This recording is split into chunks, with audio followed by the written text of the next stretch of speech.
We move on to game 2 here at SuperNova Malta, and it's going to be NRG going up against Kinguin. NRG, one of the clear favourites, but the question is, what can Kinguin do? Chad and Mitch, Kinguin, right? They're a lineup where we see more of the online experience come out of them. We've seen a DreamHack Open win, which was pretty impressive in all terms of things, but we got a bit of mixed in experience with the old guard of the Polish scene as well. Yeah, I think for a very long time in the Polish scene, obviously a lot of players were kept under the thumb, right? Yeah. VP was the dominant force. There's still such a massissive brand and a massive name within the Counter-Strike scene that just their name alone gets them invitations to tournaments around the world. Now, even with a lot of the roster changes, this year was the breaking point for these guys. We've had Snacks and Bialy both move away from this team. The core of the roster that won the major oh so long ago now no longer exists. We're no longer telling that same storyline. Now, when you look at this Kinguin team, obviously that's where Taz is. Once he got the boot, he moved over and he started to build up a squad. But you look at names on this team, we've got Manais, we've got Rallen, we've got players on this unit who have been playing at a relatively decent level of Counter-Strike for a long period of time, but have never had the opportunity to break through. Now, at the moment, the Polish scene being in flux, Ego has a good tournament.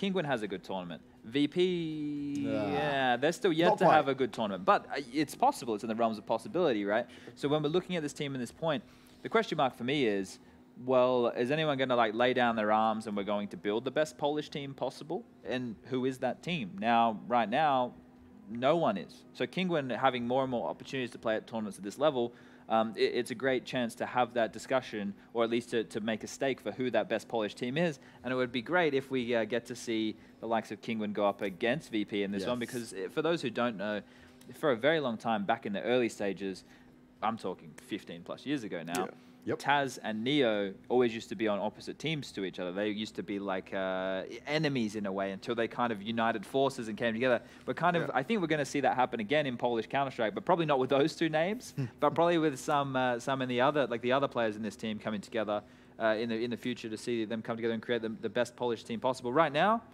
Kinguin, exciting, cool. Great, Chad. Great. Exciting, cool. That's it. Done and dusted. Look, no problem. Well, no, because neither of these teams are going to be the best Polish team. But in the context of this tournament, you're right. They have been having some relatively exciting results, and they've been grinding at this. And I think what Taz brings is the veterancy. Now, you look at old boy right here.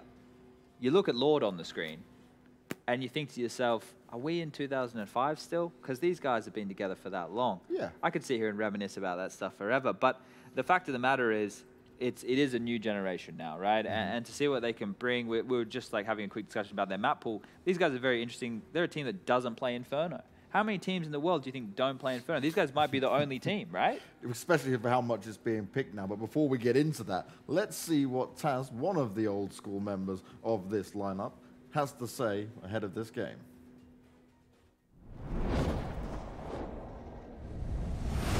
We had really bad 2 tournaments prior to this event, so we had a long team talk on our last event, and we came to the conclusion that we just weren't playing as we should. We weren't playing with a certain energy that our team can have, and that's what we are trying to reinvent in ourselves.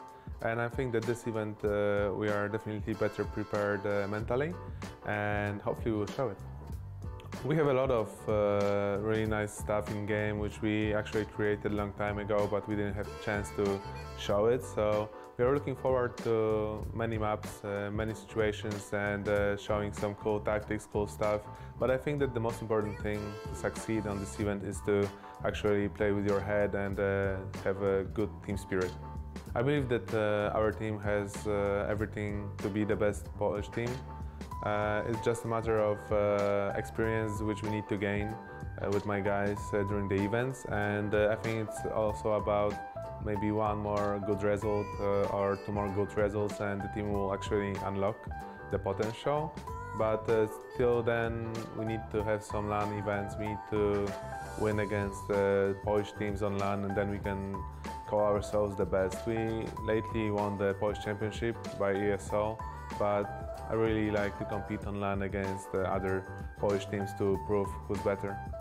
I always aim high on the events. I don't care about group stage, I don't care about playoffs.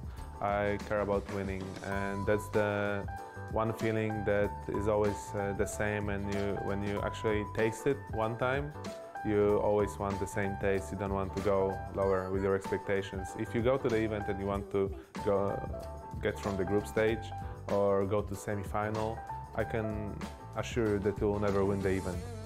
But if you go to the event and you are believing in yourself and you just try your best to win, then everything is possible. It's my first time in Malta, ever, so that's special already. We arrived pretty late today, but I really like the weather, I really like the place the tournament will take place in, which is the hotel, and also everything around looks really nice. So overall I can say even now that this event is very special compared to other events because it just provides so many things for players, and I just hope that players will provide with a nice event and just amazing games. Taz and Kinguin are aiming high, and they believe a good team spirit is what it's going to take to be able to do well and unlock their true potential there, guys. But do you think it's going to be enough for them to be able to take down NRG, who is a very heavy-hitting squad across the board right now? Yeah, well, look, NRG recently didn't manage to get out of groups at ECS Season 6, right? However, they did manage to have that big upset victory against Liquid, who have been a really strong team throughout the year, despite, as we said before, only winning CS Summit 2, I believe. Always fallen short of those victories. But NRG, look, they're a strong team. They've been having good performances recently, like we set up against Liquid. At CS Summit 3, they claimed the trophy there. And you got to look at Kinguin. They were also at CS Summit 3, and they went out of that pretty early on. You know, they didn't have a really strong performance. And then you look at the Toyota Masters as well, one of the more recent results. They were losing to teams like Pro 100 and 5Power. They've been getting upset by some of these lower teams. And look, there's a lot of stats out there on NRG on how they play some of these maps. You know pretty much you need to target Cirque, take him down, and you've got a nice opening into these rounds. But even still, they've got so many star players there. Ethan and Breezy always able to clock up those high scoreboard positions. It's not going to be an easy victory for Kinguin, and considering the recent performances, I definitely side with NRG coming into this matchup. Yeah, we said this in the last game, that I looked at all the different factors of why Big should beat Tyloo, right? Yeah. And now we look at all the reasons why NRG should beat that of Sure. Kinguin, right? They beat them within communication, they beat them within strategy, they should be beating them in terms of pound for pound. The difference here is, pound for pound, the players in NRG are much better than the players over there on the Kinguin side of things. The only thing that's going to be NRG is that one buzzword which I started and I've attached to both Liquid and NRG is complacency. If they don't come in here and treat this like a team that they should respect, or funnily enough, a team that they shouldn't respect, and I don't mean that in terms of preparing for them, I mean that in knowing that you have better individuals and being able to run over them. You've got Cirque, who's fantastic on the AWP. Yeah. You do have Ethan and Breezy, like you talked about, and I think there could even be debate about these two, because you look at it, Breezy is fantastic, but Ethan also, like, I watched this kid play, he's got fantastic movement, really good awareness, you know, they've got all that going for them. Daps is obviously quite a storied player, he has good temperament for an in-game leader, and then Fugly just getting it done, being that anchor player who has those impact kills in a similar fashion as to what you would expect from Mo, but on a more frequent basis. Fugly does it more often than not, right? This guy, I remember I used to play against him when he used to be on Liquid back in the day, and we would try and go to a bomb site, not to exploit him, but to go to a bomb site where he was anchoring, and he'd get 2 or 3 kills. You know, the guy was very difficult to deal with, very good with the basics, very good with the fundamentals. So this team as a whole, complacency is their only issue, and I think Peter from HTV.org made a tweet saying it best. This is a tournament where we should be expecting the top 4 teams, but anything can happen because it is Counter-Strike, and so far we've already had that happen once today. And as well, if you look at NRG as a team, I think one of the things that played against Big late on in the previous game was that they kind of started to get a little bit broken, right? They'd win a round and then they'd get shut down right after. Tyloo started to beat down their mentality a little bit towards the end. I don't think that's really going to happen with NRG. You look at their emotions just as individuals, they tend to not be that team that gets up in your face. That's how we know they're emo, because they don't, right?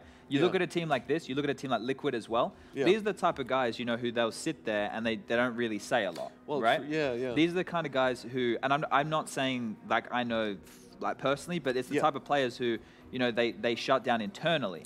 Sure, right? That's a lot of teams' bigger issues. I think if you have like Na'Vi, for example, they're like a bickering couple.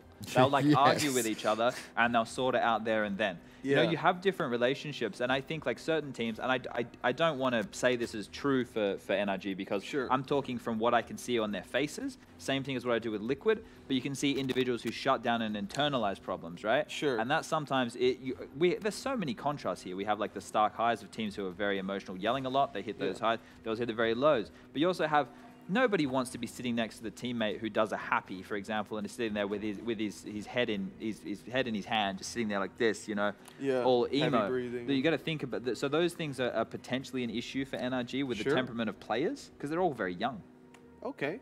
That's certainly an interesting point. I mean, if you look at how they held on, though, up against Liquid recently, like in the Mirage game, anytime Liquid managed to come back in, and obviously Liquid being the favorites in that matchup, you'd see Liquid start to come back in. That's the point where maybe you would expect that internalization to come in and players to kind of put their heads down and go, God damn it, you know, we were so close, and now they're coming back.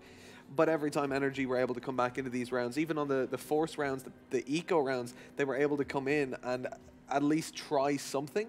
Instead of kind of, let's just rush mid and, you know, get this over with. They were always trying different strategies. And one thing I did see in that game in particular, they had a really weird Mirage mid control in one of the rounds. They went to take it with 3 players, but nobody popped a flash. So Breezy was the first one out. He was pushing top middle. He was holding a flash in his hands. As his teammates came out window, Liquid peaked top mid. They took them down, and then Breezy at the bottom. So there was a little bit of questionable strategy. Yeah, the cohesion maybe not quite there in certain circumstances. But I think one of the coolest things, or at least the revolution of North American Counter-Strike over recent times, with them now being a top-tier contender for titles, is the fact that they can now fight for every round. That point you were making, the low buys, the rounds where they've saved a couple of guns, they now can compete in those rounds. When I think of North American Counter-Strike historically, yeah, they were pretty good when everybody had the weapons they needed and they had the full utility. They knew the basic fundamentals, all those bits and pieces.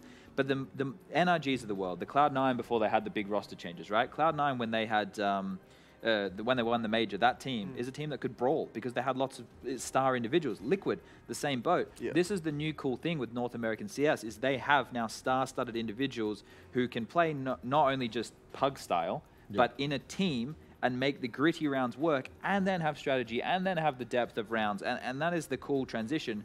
And I think that's why they can compete now, whereas before we didn't see it as regularly. So in terms of NRG in the scope of this matchup against Kinguin, I think we've made it very clear that we think that they are the heavy favorites. Before the big game, it's like a 70, maybe a 65-35, whereas this one here I think is like a fucking 90-20, 90-10. Yeah, we're gonna have to see something real special out of Kinguin if they're gonna try and pull this off. But let's find out a little bit more from I'm a Pet from NRG. He is the coach, and see what he had to say ahead of this game.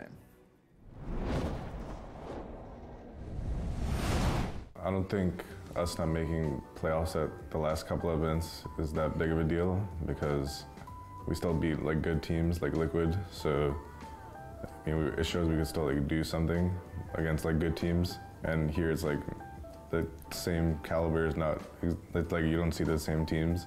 Like there's no North or whatever. So we have more confidence facing like a Hellraisers or Kinguin or whatever.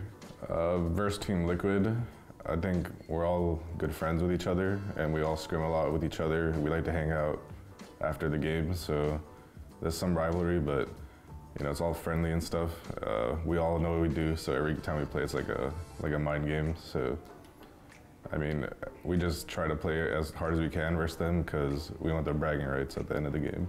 For Team Liquid, we know pretty much every strat they do, and they know everything we do, so we try to make new stuff before we play them. For preparation, we didn't have too much time before this event, so we're kind of just going off what mistakes we made and like trying to fix it on the fly, but the preparation's not so good, so maybe like we might not have the best result, but I still think with what we have, we could do fine. I think the main contenders for the title are probably Liquid and Big. They're like the strongest teams with the best map pool, so yeah, they should give us more of a challenge. quite interesting there from I'm a Pet. So he's saying that they believe they know everything that Team Liquid are going to do in terms of like the tactical side of things, but he also thinks that it's going to be between Team Liquid and Big for the title. Obviously, this would have been put together yesterday. You wouldn't be too aware just yet, but maybe not confident enough to say themselves yet. We're very much in belief that it could be between Liquid and NRG when it does get to that grand final. Yeah, I think so. I think they are the best two teams here, right? Yeah, well, for sure. I mean, NRG are probably the dark horse coming into the event. I mean, Liquid, obviously, this is an event that they probably should be coming out with. We definitely want to see that. You know, they always have trouble at those lower tier events getting through, but even at the higher ones, you know, making the finals, no problem for them. But after that, they tend to just get upset every time. Here, I can see NRG being that upset factor once more. And coming into it, I was thinking Big, Liquid, NRG, Big, maybe Tyloo there in fourth, but Tyloo have already upset that whole narrative. Ecosystem. Yeah. I think the veto is going to play a big role here. I mean, you know that the ban we're going to see right now from Kinguin, it's going to be Inferno. Yeah, or they can leave it until the end. That's the cool thing yeah. with best of ones, but not going to take any chances there, just getting rid of it straight away. Well, they get the choice of map at the end, so then NRG would know to just leave Inferno in and it'll be whatever's left over. So you want to get that out of the way early so that you get to choose out of two at least. But I don't think NRG are going to be too upset, no matter what map this ends up on, really, as long as it's not a puggy one. I think we'll probably see Mirage going out to leave it over to something of a more tactical base where NRG will have that even harder advantage. There's always this thought process, though, even when you are the more dominant team in terms of map pool, you, on a map that is one of your top three, are should be more than happy to play because you know that you should just be able to outskill. There's obviously a lot of different points that you can make, like either so much data on them on a map like that that you can be counter-stratted in all those different regards. But what do we got left now? We've got the likes of Train and Mirage left, and Kinguin again get the choice. They've got to ban Mirage really here, right? Because that's a map that NRG are super comfortable on. And if you try to take them on a there you go, on a map that allows for individuality to shine through, that's not something you want to do up against this star lineup of NRG. Something to note for everybody at home, the cool thing with these best of ones is there is knife for side. So, you do get teams who take more of a risk. You know, a map that Train is more CT bias, or a map like Overpass or Nuke, you might see them crop up more because teams know they get to knife and they have that 50-50 chance. Yeah. But I think, looking at Kinguin's most recent results, 1917 game against Heroic, that's nothing to sneeze at, really. No. Obviously, the loss to 5 power, that's where you juxtapose those results and you go, it's a bit of a stark contrast there. So it's a mixed bag here, it's not impressive. If you just had the Heroic result, you'd be like, yeah, that's pretty good. But then with the other ones to follow, it doesn't help their case. But that was over at Toyota Masters as well, so that was a LAN event that was very recently. They're not feeling too confident on it. Beating the lower teams, like taking Impact to MVP, it's not really going to stand to them when they're up against NRG, who are having convincing performances against some of the best in the game. Yeah, that's the thing, right? You look at Kinguin in comparison, it's not really much you can say there, right? It is very much favored in NRG, like you guys said, and this is the real difference between what we saw in how we kind of predicted the Big versus Tyloo game to NRG versus Kinguin. Yeah, I think that if you want to kind of grab a narrative that I took from that first matchup, I said that somebody was one of the top-rated players at the Toyota Masters, and then he went on to continue to have good performance. Rallen was the second-rated highest player at that tournament. So let's see if the theme continues and he can be one of the best performers right now for Kinguin in what is, I guess, it's a very tall task to take out this game, but this is their best opportunity to beat NRG. It's the best of one. It's a map that they're obviously done a lot of prep on. Lord had a lot of notes there. He was flipping through those bad boys. So if it was ever going to happen and a player was going to be missing who's instrumental on a map like this, Cirque does have occasions where he does just, disappear with the AWP. Sure. Yeah. This could be the perfect storm for Kinguin, but same as I said before, this is a 90-10 in favor of NRG for sure. Yeah, we definitely expected a closer game in the previous in the Big Tyloo, which we got. Right here, I wouldn't be surprised if Kinguin only barely scraped double digits, if at all. I think it ultimately does come down to what side they start on it. If they have a strong start, we could see... well, never mind. Never mind. NRG get the knife, they'll get the side. It'll be pretty obvious which side they'll probably choose for here. And I feel like you're saying about Cirque, right? When it comes to Train, sometimes, okay, we may see him drop off on maps. It's one of those things. But Breezy, he's one of these players when I look to on Train where he is the person who can turn things around. Then he just pulls out, he's like, oh yeah, I'll just be able to sneak in, get a quick like 3-4K and completely upset the balance. That's a real, like, so if you look at, there's probably a breed of players. I think Breezy is one, Ethan within the NRG team as well. They're like crazy good space makers. Yeah. Like the entry frags, they the make so time. much space. It reminds me of what Stewie used to be like, right? Like he used to be so instinctual that he would be able to find so much space and then find a kill which would kind of, all the dominoes would fall. I think these two guys are given a lot of room, and Daps does a fantastic job of either managing them or letting them do whatever they want and having the rest of the team be more like the backbone. On those T sides, they're so explosive. You expect them to find 2 kills when they do get that pacing and spacing. And that's why these two alone, if there is going to be a shuffle before the major, I can see one of those two guys maybe ending up in a different North American roster. I'm obviously speculating well and truly out of my arse here, but those two guys for me are players who, if a team like Liquid thinks we need to make a change to become that best team, that either of those guys could be one of those players. I think that's one of the points, right, for this event in general. If Liquid could not walk away with a win at this event, so much pressure on these guys. Sure, that's what I mean. Like, it's like, okay, we look at the rosters, we look at the teams that are here, and you go, all right, Liquid, this should be your game. Yeah. This should be your title. And if you can't do this now, then there is time for a change. Well, look, I think that if you continuously make the top 2 of almost every tournament you attend, and the only stopping power is grabbing that trophy, the frustration will get to you eventually, right? The frustration has to get to you. But I like to have this expectation for people, and this is probably a longer form discussion, but in Counter-Strike, where are you happy to be? Because not everybody can be the best. We're clearly in the Astralis era right now. There's no doubt about that. Yeah. The question mark is, are you happy being second in the Astralis era? I think if you make a roster change, you're probably still not going to beat Astralis. Yeah, right now, true. the teams that can beat Astralis are the teams who are a bit more sporadic. Navi's, when Simple, Electronic are already gods, and then the other 3 players step up to a good level, can beat Astralis. Or the likes of, say, I don't know, FaZe Clan, when all 5 of their stars are hitting the shots. That's the type of win conditions for beating Astralis at the moment. Whereas Liquid are doing it like, this sounds bad, but it's almost like they're bashing their head against a brick wall expecting a different result, but they're actually making progress. You know, they are getting closer in certain occasions, then maybe they'll have a bad game and then they won't get close, and the next time round it will be a closer affair. But for them, I would be happy with where I was. I would be happy to be the second best Counter-Strike team in the world. Maybe that's why I'm better retired.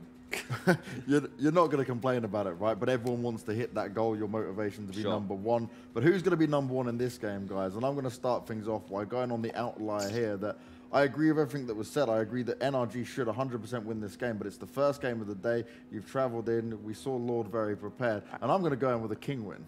Whoa, that's a really risky pick. That's a very risky pick. I'm going for the risky pick, but I like the idea of it, right? I know how much Taz will be motivated, that keen screaming and shouting. We see Lord's notes. I'm just going out on a whim here. I think the NRG guys were near me were in the hotel because I heard people up this morning, and then I saw coinciding tweets, and I saw McDonald's bags out the front of doors. So with those factors, I'm going to go with NRG winning this game. So McDonald's is the win based off lack of sleep and McDonald's. It's a fair win condition. I think it is solid to say. I mean, you look at the sight lines that are available for an upper like Cirque on the CT side here on Train. I think he's going to have an absolutely insane CT side, and then over on the T, you've got those entry potentials as well. You got the likes of Breezy. I'm almost certain this is not only going to be a win for NRG, but a convincing one as well. What about the McDonald's? I'm not going to take it into my analysis just yet, just because we don't know if it was them that had the McDonald's. True. For sure. That's true. If we had more info on that, I think we could definitely say it's NRG. But all right. Well, we'll find out if McDonald's it's is one the for the factor them post-game or interview, not. right? Yeah, there we go. So we'll get Drowl on to find out and see if McDonald's was the win factor. If NRG do get it, this is why you guys are the analysts. You guys have gone with NRG. I still have some sort of faith in Kinguin, but let's see if they can get it done. But it's going to be back over to Scriv and Dean to take us through the next game. Thank you very much, James. Yes, we are here yet again. I think this is a heavily outmatched Polish side. It's certainly going to be an interesting one, relatively decisive over on the desk, who is going to be taking this one, you know, quite heavily in favor. The previous game, we were kind of like, yeah, it could quite easily go a little bit back and forth, and it did in the end. But NRG, clear favorites coming into this one. I think as well for me, Dean, I feel like they are going to take this. You kind of predicted the Train, and I think it's a map that they are very, very comfortable on. Yeah, I think it's more of a middle ground map for them, but it's just one that they don't play as often, one that they are pretty strong, and I think coming into this one we should see them pick up the victory. And I'm feeling bad for Banks now because he made his prediction before he found out about the McDonald's, so I don't feel like that was fair. Listen, it's a game changer. It's a game changer. It is. You know, those like Chegg McMuffins are real good. real yeah, good. you can get some, You you can get some, can get some real good nice stuff. things in McDonald's, to but be they're probably fair. hungry again already. Coffee's not so bad, but saying that on, all jokes aside, the true analytical kind of aspects, I think, yeah, the AWPers are very, very important on this one. And we talk about Cirque, and everybody's like, Cirque, yeah, he's so good, and all this kind of stuff. They've also got Breezy in there to kind of support him as a bit of a star player. You look across to the Kinguin side, it's like you can't really...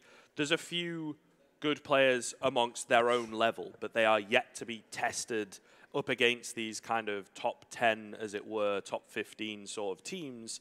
And I think this is certainly going to be a test for them coming into this. And again, it's the best at one format, comfortable map for both, but NRG just on pure firepower. Again, we cast like a lot of online games and things, and you see it time and time again, where it's just a team, they're just better in general. It doesn't matter about the deeper strategy. It doesn't matter about the map. They just have that insane fragging power over their opponents, and that just carries them through to the victory. And I think it's going to be a similar case coming into this game right here. Yeah, I am excited to see Taz on train again, though, because that used to be kind of his home ground over on that B-bomb site, but that's actually a pretty solid start for Kinguin.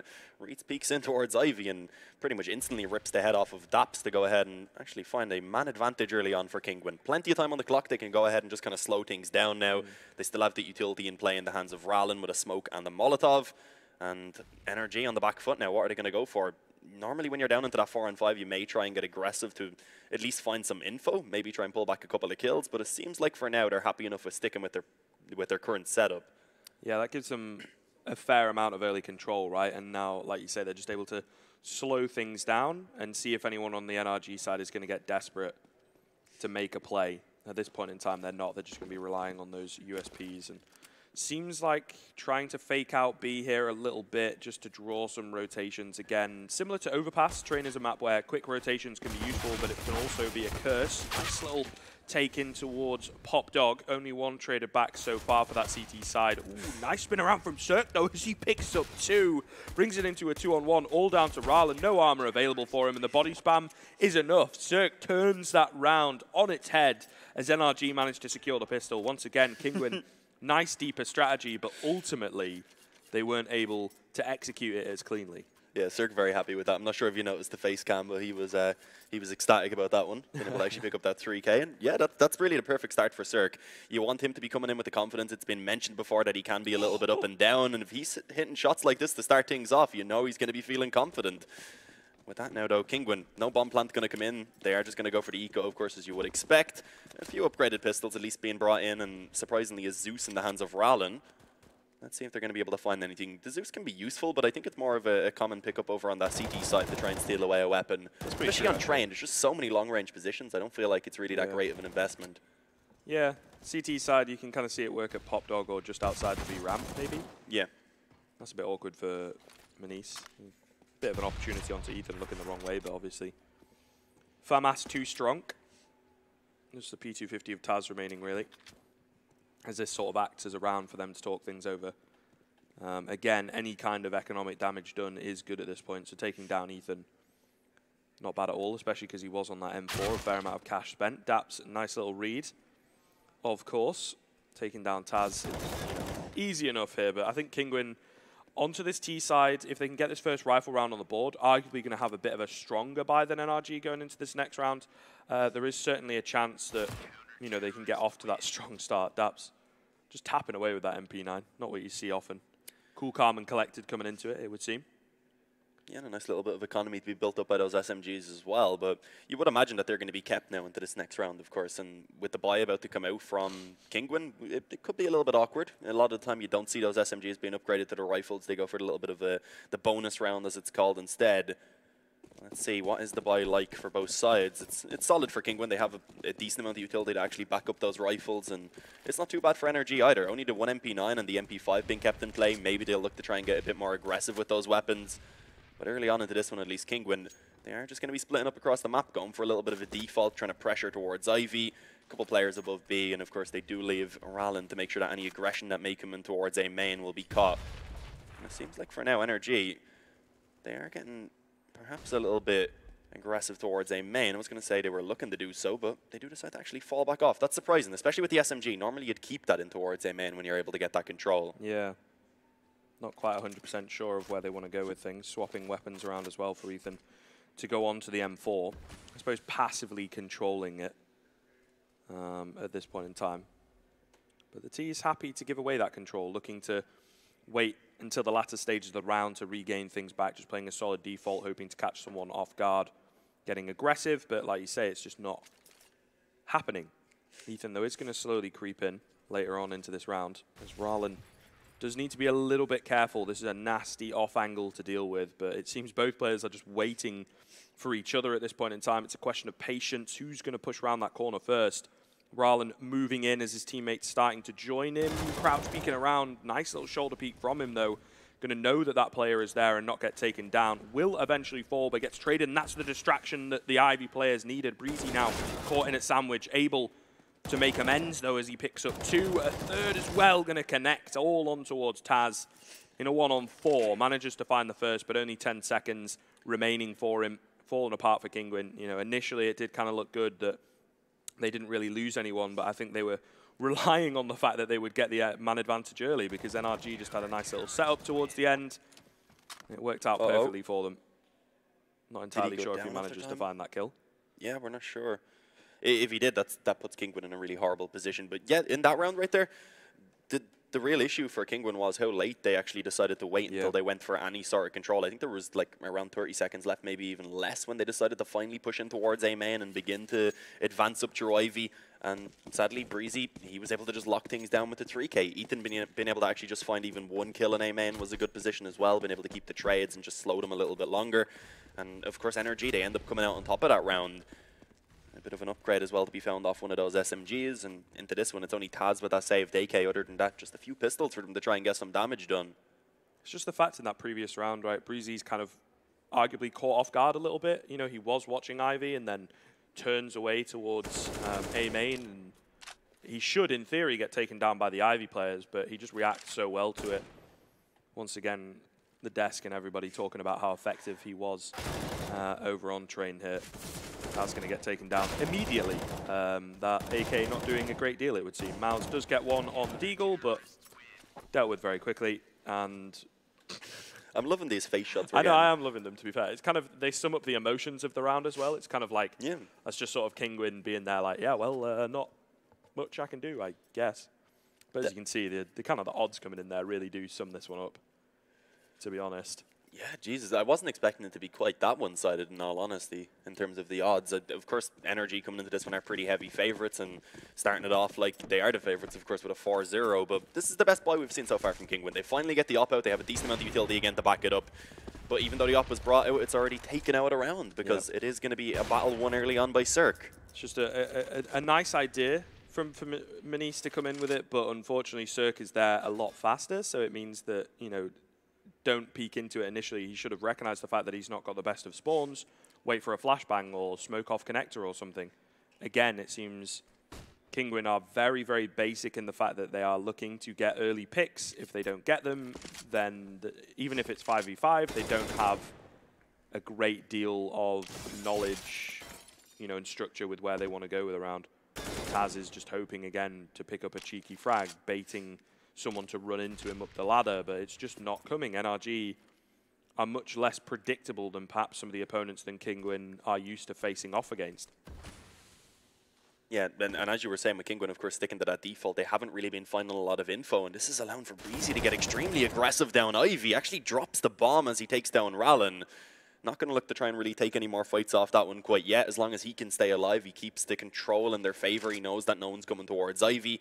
And now Kinguin in the 3-on-5, they're pretty much just going to be herded in towards this B bomb site. Cirque, he's ready back towards Connector. It's Fugly who's on that bomb site. It was mentioned how difficult he can be to overcome when he's anchoring these bomb sites.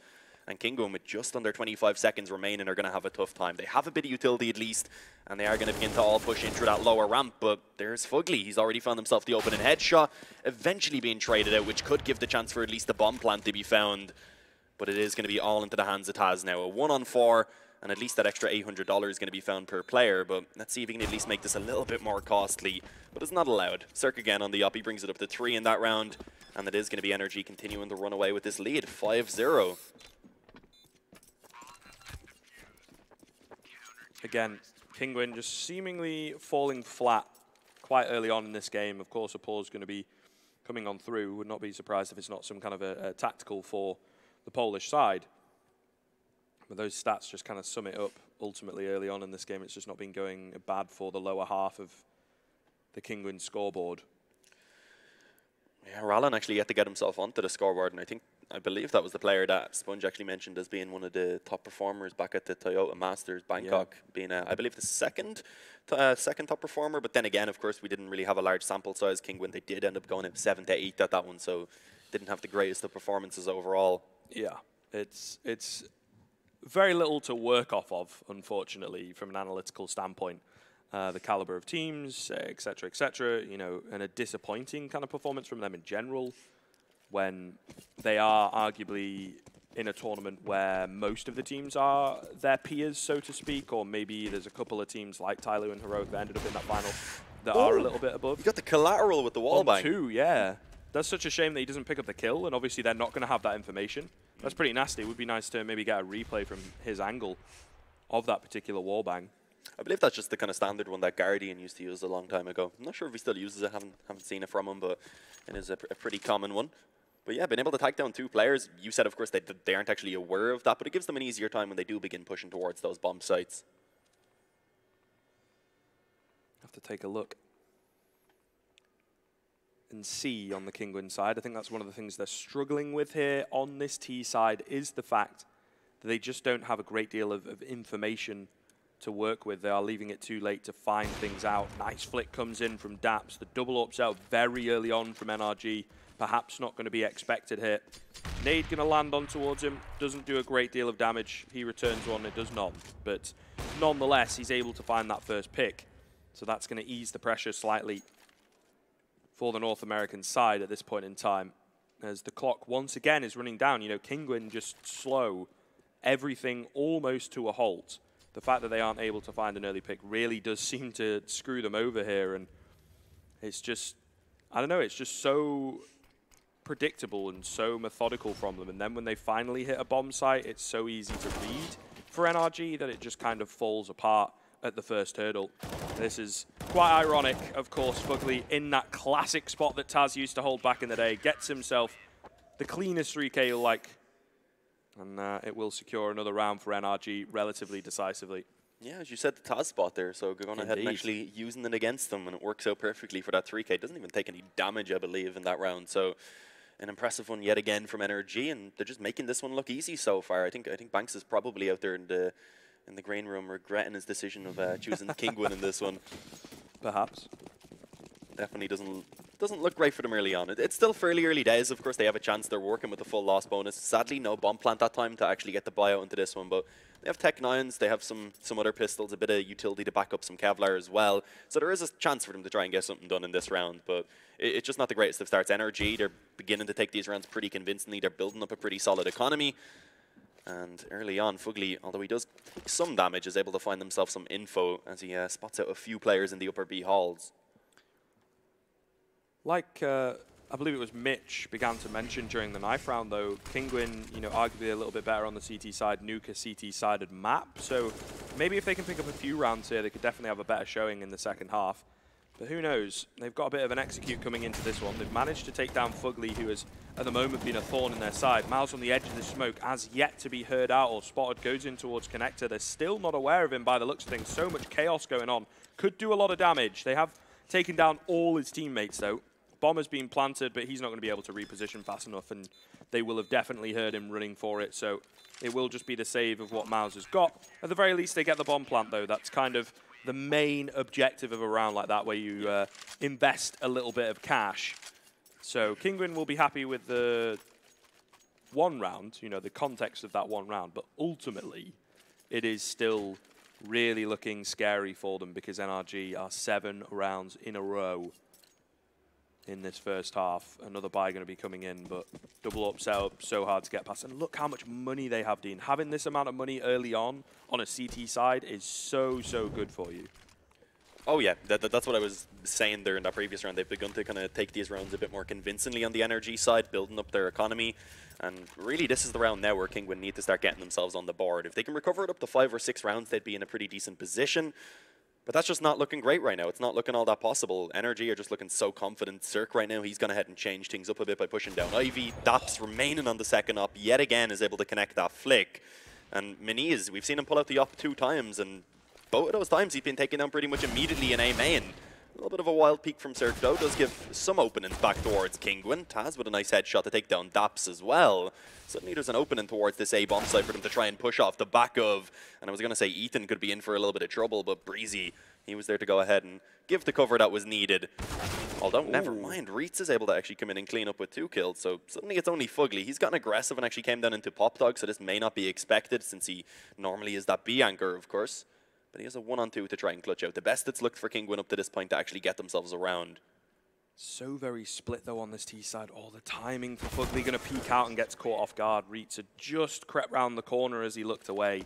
Could possibly have worked out for him to isolate those 1v1s, but not quite in the end. Kinguin managed to get their first round on the board. I was going to say it looked like it had kind of fallen off for them before Reitz got that 2K to bring it back into contention. Yeah. But it looks like a lot of these early rifle rounds, especially for Kinguin, are very much relying on the individuals. And thankfully for them in this particular round, you know, Reitz was able to get himself a nice 2K and a 3K in the end to clean things up.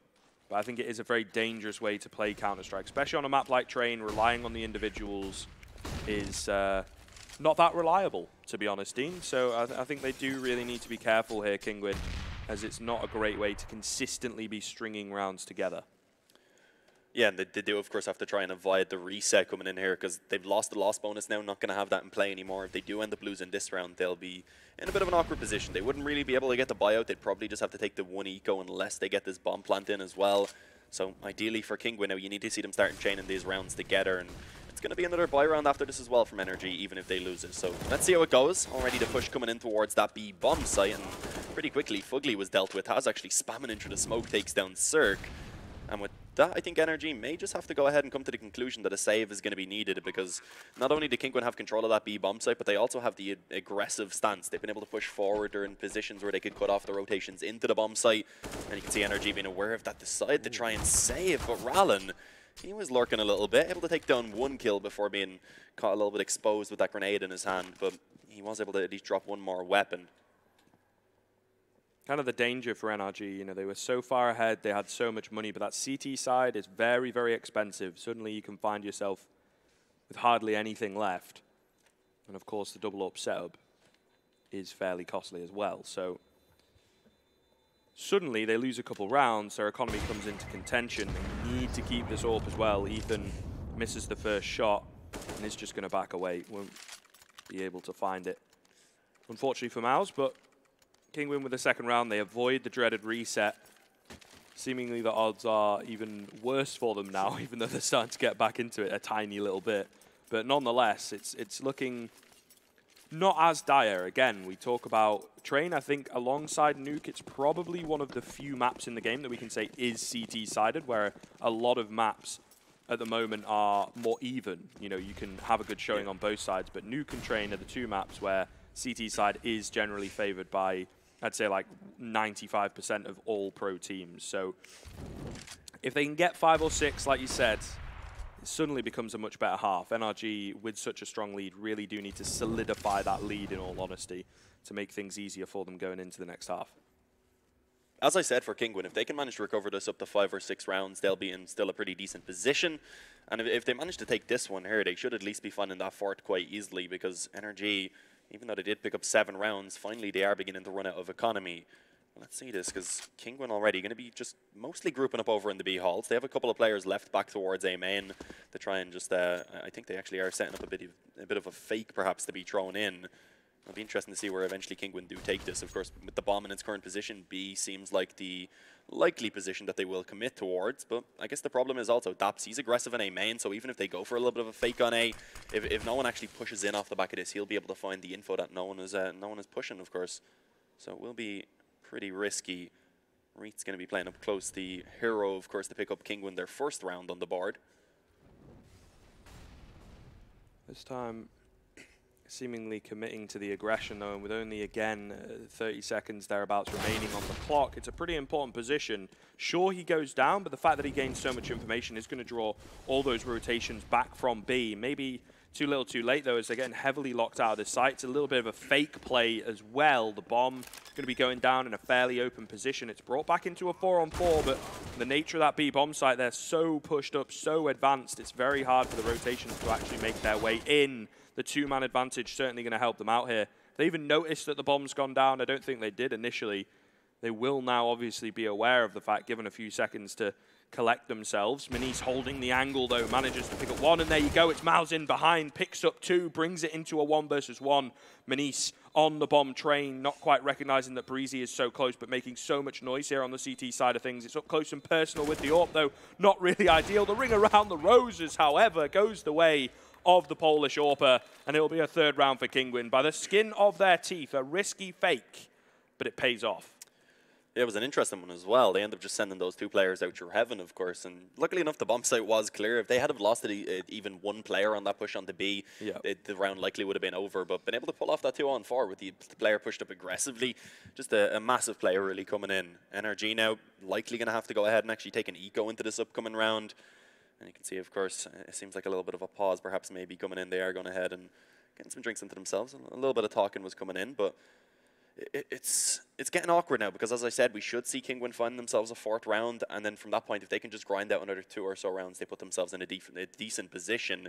And NRG, even though they already have themselves 7, they just will want to find more, especially when you look at how they actually started things off. Ideally, now they'd be looking to try and actually bring it up towards double digits to actually be happy with their performance here on the CT side. That's so very true. You know, early on... Oh, more face shots. Love them.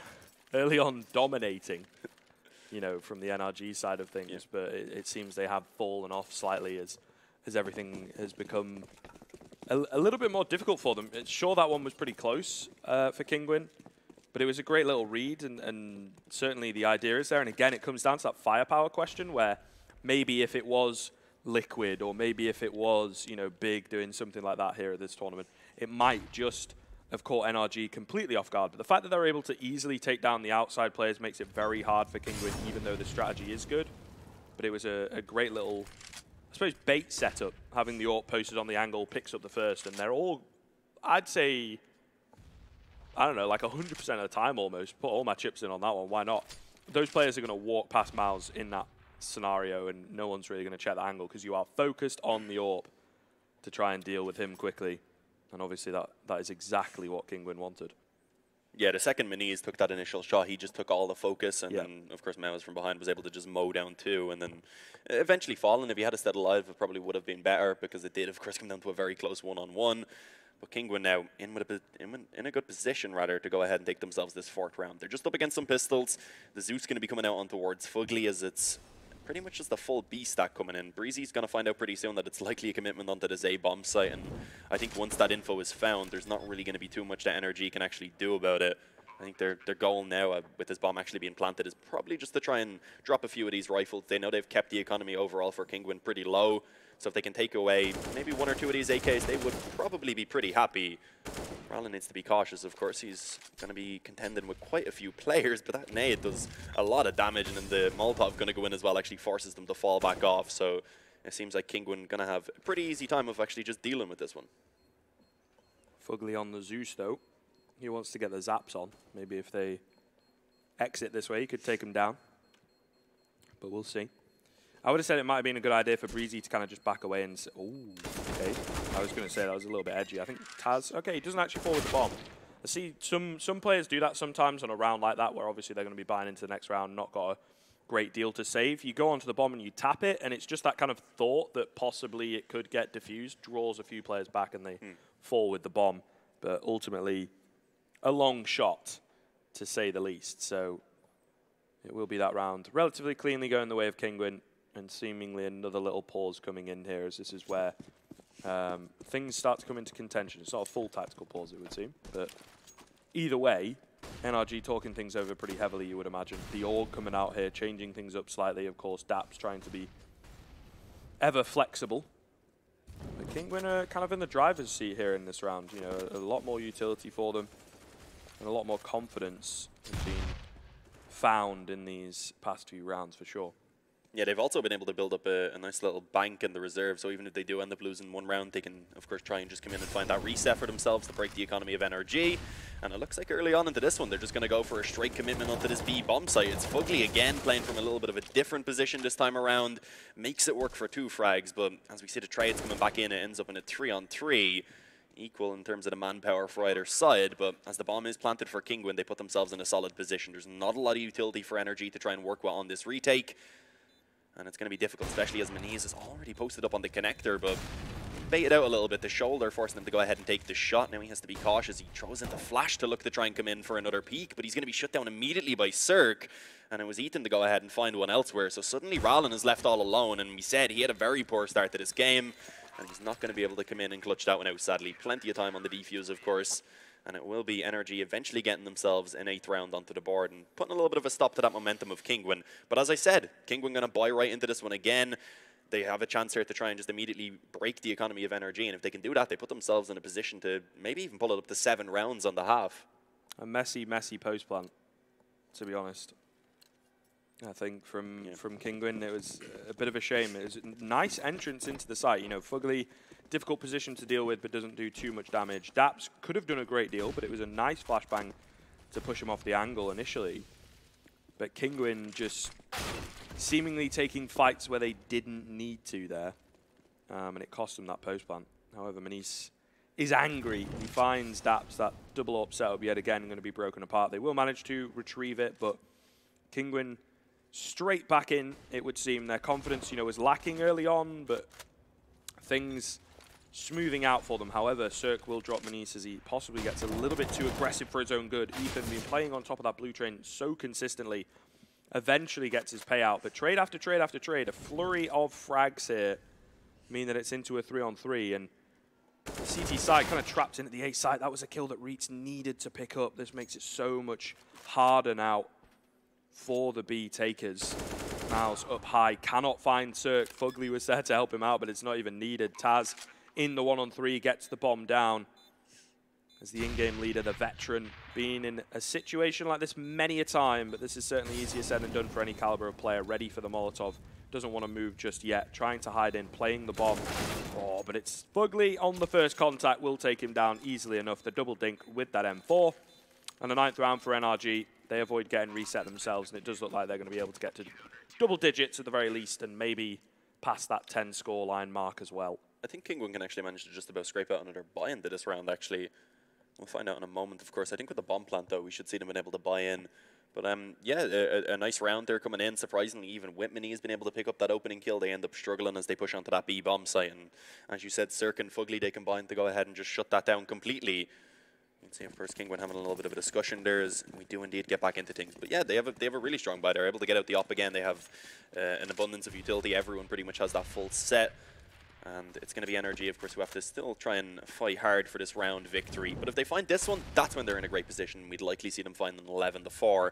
So really, this is a crucial round for both sides. Kinguin, if they want to make this a respectable half, they pretty much need to pick this one up. Certainly. Would definitely be helpful for them.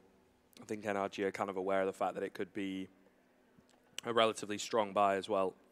Ethan's been doing a great job on top of these trains in the past few rounds.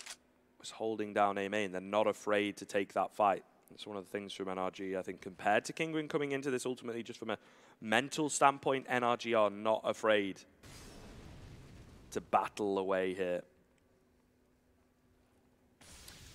Yeah, this time around, though, Kinguin actually are going to have their own control towards A main early on, which is good to see, because that was an issue early on, of course, when they were actually trying to kind of struggling in these rounds. It was that they didn't really have any control to work with for themselves. So this time around, 3 players in towards that position. A little bit of a fake being sold towards B, and Daps now at the bottom of the ladder is going to have to try and step it up massively. Gets the first kill and actually drops the bomb down. A little bit of a dink comes in on the Mouse as well, dropping him to 48 HP. And this kill here is just going to be perhaps even the most important one. But look at this, the kills are being found out towards the A bomb site. Cirque, under so much pressure, only able to find 1. And with that, it is a 2-on-3 now. Daps been under just really too much pressure with that Molotov even coming in from behind, then some flushing him out.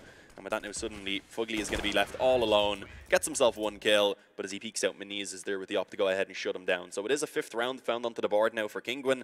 And I believe NRG, their economy is in a pretty poor place now after that one. They may be limited a bit with some pistols and maybe even SMGs having to come out into this final round and a half. Never ideal. But again, I think it was a question of what we saw a few rounds ago, but this time, you know, for NRG rather than Kinguin, it's just kind of a bit too distracted by what's going on in Pop Dog, and the players come out from, lo and behold, a different angle and manage to, you know, drop those outside players and eventually recover the bomb back and everything. So a bit of a blunder initially from Kinguin, but a really, really good recovery, actually. It was a nice read from Daps. I think Taz has been up there a fair amount and jumping across the angle, trying to, you know, bait some peeks out, but Daps was already there preemptively. That is beautifully done by Kinguin as well. Great little flashbang. There was 2 players there. Saw Cirque is able to get 1, but ultimately dealt with relatively clean. Like you say, not the best of buys for NRG. They had to take some kind of initiative, and it just backfires, coming straight back into their face. Nice find from Breezy, but he's quickly dealt with. It's all going to be onto Daps. He's recovered an AK and he's recovered a kill, but 2 more to find. No utility remaining, no kit available for him either. Slowing things down on the ramp.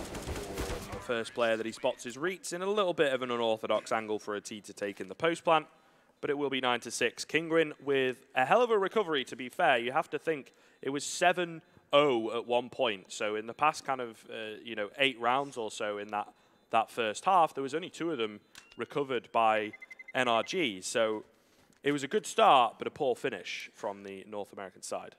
I agree, yeah, and going back to what was said early on, Kinguin going to be looking, at least normally they do look a little bit stronger on the CT side of Train, so I think coming into this one now, we could actually have still a really close matchup. This pistol is going to be quite important, of course, even with the new economy system.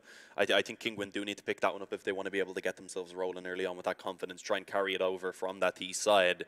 But yeah, after a 7-0 lead for NRG, only been able to come out at a half with 9, I don't think they're really going to be all that happy with that. Normally 9-6 is a pretty decent result, but just when you look at the context, of course, as you said, only been able to take 2 of those final 8 rounds in the half, it's not ideal.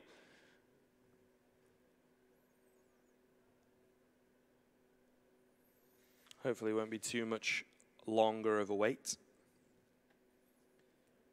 Oh, we have a pink keyboard this time around. We had a pink mouse in the previous game, Need to link up and get it sorted. Yeah, I'm liking these, though. They're like Zowies, right? And yeah, very, very shiny. I've always used like very, very matte mice, but these ones are pretty spicy. Epilepsy warning on that keyboard. Yep, for sure. To be fair, it's like, because you can see all the lights as well, it's not quite as smoother. Maybe it is IRL, but at least on the camera. Yeah, I'm sure it looks better from above. Cameras don't really deal with lights all that well as well, but yeah, hopefully we can get into this one soon. As I said, of course, this pistol is going to be quite important for both sides. NRG, if they can pick it up and get themselves back on their feet, really, after being knocked down towards the end of that first half, that would be ideal. And if we see Kinguin picking it up, then it'd be looking good. Banks is probably actually beginning to feel a little bit better about himself now. I said when it was 7-0 that Banks was probably beginning to worry a little bit. And yeah, I think I jinxed the caster's course, of course, coming into play. Perhaps, but still, I think it's going to be difficult. I feel like NRG going to have worked on their T side a fair amount. One of the reasons I think that we've ended up on Train here is NRG want to test it in a pretty good official LAN setting against a team that they know realistically they should be able to beat. But like I say, it's a map that you've said they're kind of comfortable on. I think that's very true. They really, really want to work on it, though, like I say, in an official LAN kind of setting. So maybe they got some deep strats here, and as you can see, coming in with a lot of utility on this T-side pistol, up against the fully Kevlar'd Kinguin, could come back to haunt that CT side if they're not careful. It is going to be a fairly conventional pistol setup, though, by the looks of things. As smoke comes over the top, they've got that Molotov for the post plant, of course. 1 kill being traded on either side. Mouse has to back away, but he cannot. It's all on to Taz to hold things down, and Breezy on the P250. See you later. Will take him down, and it's into a 4-on-2 post plant for the CT side. No kits available either, so it's going to need a bit of a hero play, I think. Smoke starts to dissipate. Ethan will spot out Rallen, forces him away on the Molotov as well. Good use of it. Minnie's just casually walking in, to be fair. They know exactly where he is, and he's an easy pick-up, though, in the end. And it looks like NRG going to be able to get this pistol quite easily on the board. Oh, this could be awkward. Actually gets knifed by Rallen. I was going to say maybe there was a chance for Daps to pick up a knife as he was coming up the ladder, but he ends up just kind of dropping down, and it's Rallen who gets himself that little boost of economy. That's a small consolation, I suppose, for losing the round. Yeah, able to get that extra $1,500. Of course, even if you're not moving on that ladder, your accuracy is terrible. Oh, so yeah, just even touching it. For example, on Mirage, whenever I'm on their palace, I always accidentally tap off the ladder and end up just completely whiffing. Indeed. Although I probably would have whiffed either way. Yeah, maybe. You know, I'm just not great at the game. Give yourself some credit. You're not too bad.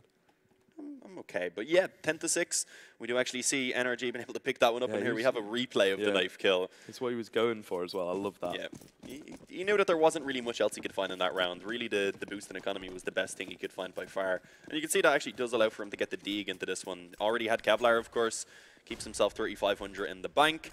And we should see them buying into this upcoming round. But for now, not really a lot to work with. We should see NRG having a pretty easy time just cleaning this one up. And already Ethan actually been able to creep out in the sand, which needs to be cautious of Rallen, who's up above, and does actually get taken down. That hands an AK now over into the hands of Kinguin. This could be awkward, but they have seemingly very quickly reacted, moved towards B, cleaned up the only player that was holding it ultimately to just gain information. And I think with the AK that he's retrieved, I feel like Rallen should probably save this. Sure, they're going to buy up into the next round, but that one-tap potential is pretty huge. They are, by the looks of things, okay, going to go for it, but I think now they've decided against it, and they're trying to exit instead, that they lost that player on the flank, as it were. Nice flash does come in, but Breezy reacts very quickly indeed, and there it is. Fugly on the flank, drops Mouse, going to be chasing Rallen as he is out of there, tail between his legs. It's okay to lose the round, of course, but that AK, like I say, might not seem huge because they're going to be buying, but the one-tap potential really can be a difference maker in some situations.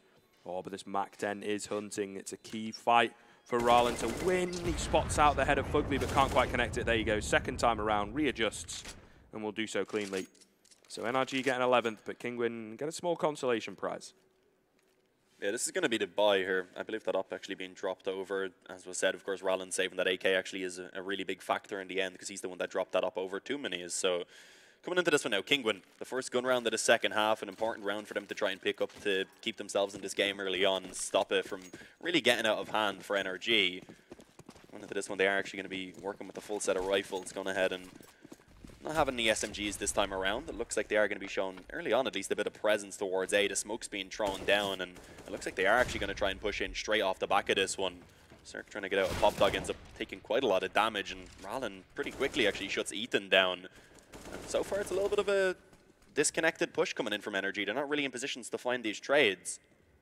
It's Molotov to move Taz into a bit of an awkward spot, though. I don't think it's quite going to spread to him. They will at the very least know that he's in that area. However, this does look good for Kinguin. Breezy picks up reach, but it's a fair amount of damage taken. They do need to be really careful here on the NRG side of things, but gaining a lot of control at B. Smoke going to go down to stop some of these rotations coming in. Cirque and Breezy in with two, just like that. Fugly on the lurk as well, trying to be a thorn in the side.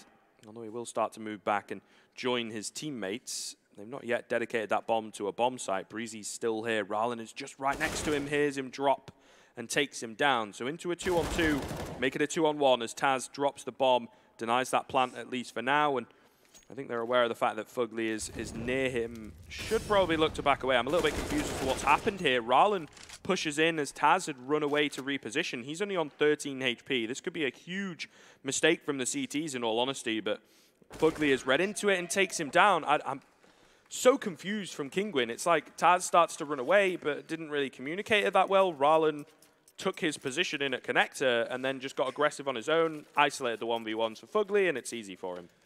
I think the issue there in towards connector was that Rallen had begun to push forward just before the Molotov went into place, so he had to really make that decision extremely quickly whether he wanted to go forward or backwards, and sadly kind of makes the wrong decision. Ends up giving the one-on-one, as you said, with Taz being so low then as well, even with the potential of the element of surprise as he did re-wrap around in through Ivy. It was just very difficult for him to really be able to get anything done. So with that, NRG 12-6, they're up against the Pistols again, should be able to find themselves a 13th round. Although, Taz able to open things up, getting aggressive over towards B, takes down Breezy early on. Didn't last very long, but Rallen on the Deagle is able to find one successfully towards A main. It's actually quite good for Kinguin, you know. The nade stack onto Cirque early on, sure he didn't fall, but now that damage is looking really good as Rallen picks up another with this Deagle. NRG, a bit of a fluffed round here. Still a chance to recover it, of course. 2 AKs in play, definitely doable. But 4 HP for Cirque. Not ideal. A lot of weight on Daps's shoulders here, it would seem. The one thing they've got going for them, at least for now, is the fact that the B bomb site is relatively clear. Obviously, they don't have the same information available to them as we do, so there is still a danger that they hit the wrong bomb site or they take a bit too long, but it does look like they are going to move towards B. Rotation's going to start to come in from Kinguin, though, as the clock winds down and a smoke from Daps. He needs to deal with this scout quickly. That's the main kind of source of damage. Cirque remaining alive as well.